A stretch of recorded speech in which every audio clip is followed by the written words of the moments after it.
This channel does not promote any violent, harmful, or illegal activities. All content provided by this channel is meant for an educational purpose only. আসসালামু আলাইকুম। গোটা পশ্চিম বাংলার সর্বস্তরের শ্রদ্ধাভাজন নাগরিকদের উদ্দেশ্যে আমি কয়েকটি কথা রাখছি। আমি হুমায়ুন কবির, এজেইউপির রাজনৈতিক পার্টির চেয়ারম্যান। আমার রাজনৈতিক দলের সূচনা করেছি 22শে ডিসেম্বর 2025।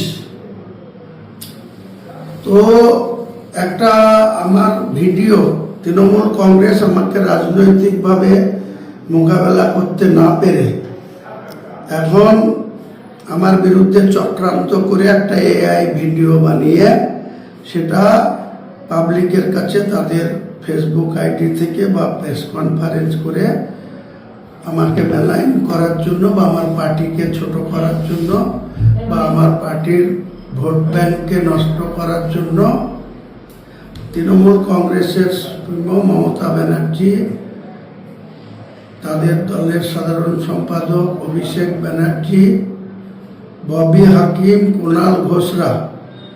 এর আগে আপনারা দেখেছেন যে ববি হাকিমকে স্টিং কাউন্টে টাকা নিতে দেখা গিয়েছিল, সুদীপ বন্দ্যোপাধ্যায়দের টাকা নিতে দেখা গিয়েছিল, সৌগত রায়দের টাকা নিতে দেখা গিয়েছিল। তারপরে দুজন প্রয়াত হয়েছে, সুব্রত মুখোপাধ্যায়, সুলতান আহমেদ, তাদের নিয়ে আমি কিছু বলতে চাই না। কিন্তু সেই ববি হাকিমদের যে স্টিং কাণ্ডে টাকা নিতে হয়েছিল আজ পর্যন্ত তা মানুষ জানতে পারেনি। টাকা নিতে দেখেছে কিন্তু তার কি হলো সুরাহা আজ পর্যন্ত জানে না। আমাকে 4ঠা ডিসেম্বর বাবরি মসজিদ করার জন্য তৃণমূল দল ববি হাকিমের মুখ দিয়ে কলকাতায় মুর্শিদাবাদের দুজন এমএলএকে যথাক্রমে নিয়ামত শেখ এবং আকরুজ্জামানকে পাশে বসিয়ে ববি হাকিম বলেছিল যে রেজিনগরে বাড়ি আর বেলডাঙ্গাতে বাবরি মসজিদ কেন করবে, এতে দাঙ্গা হবে, এটা মুসলমানদের ভালো হবে না, মুসলমানরা বিপদে পড়বে।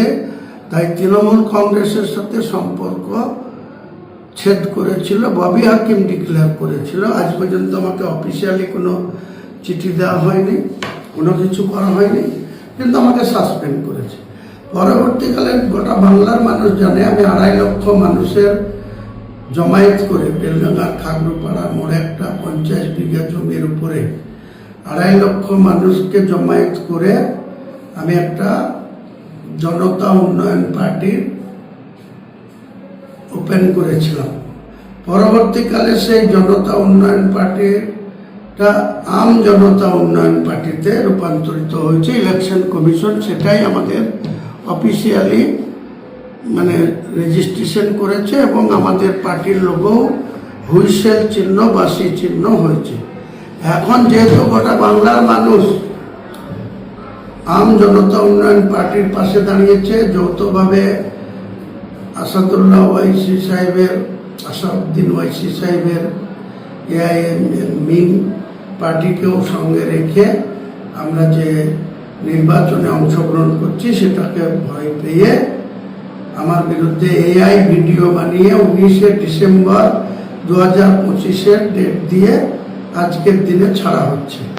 আমার মমতা ব্যানার্জির কাছে, অভিষেক ব্যানার্জির কাছে, কুণাল ঘোষের কাছে, ববি হাকিমের কাছে প্রশ্ন, 19শে ডিসেম্বর তো মুখ্যমন্ত্রী ছিলেন, চিফ সেক্রেটারি ছিলেন, হোম সেক্রেটারি ছিলেন, রাজ্যের প্রশাসন ছিল, তৃণমূল কংগ্রেসের এসব নেতারাও ছিল। তাহলে 19শে ডিসেম্বরের যদি এই ধরনের ভিডিও তাদের কাছে থেকে থাকে, আমি কার সঙ্গে কথা বলেছি, কার সঙ্গে চুক্তি করেছি, তাহলে অপর দিকে কে? ভারতবর্ষের প্রধানমন্ত্রী, না স্বরাষ্ট্রমন্ত্রী, না বিজেপির সর্বভারতীয় সভাপতি, না রাজ্যের সভাপতি শ্রমিক ভট্টাচার্য, না leader of the opposition Suvendu Adhikari? সেটা দেখানো হোক যে আমার সঙ্গে তাদের কথা হয়েছে। এটা যদি দেখাতে পারে তাহলে গোটা রাজ্যের মানুষের কাছে আমি করজোড়ে ক্ষমা চেয়ে নিয়ে রাজনীতি থেকে বসে যাব। আর যদি না দেখাতে পারে তাহলে আমাকে বা আমার পার্টিকে ছোট করার জন্য, বাংলার মানুষের আমাদের সম্মানহানি করার জন্য যে কর্মকাণ্ড করছে মমতা ব্যানার্জি, অভিষেক ব্যানার্জি, কুণাল ঘোষ কবি, তাদের বিরুদ্ধে আমি আইনগত ব্যবস্থা নিতে বাধ্য হব, বা আমার মান সম্মানের যে ক্ষতি হয়েছে, আমার পার্টির যে ক্ষতি হয়েছে, সেটার ক্ষতিপূরণ হিসেবে তাদের বিরুদ্ধে মানহানি মামলা অনারেবল হাইকোর্টে করতে বাধ্য হব।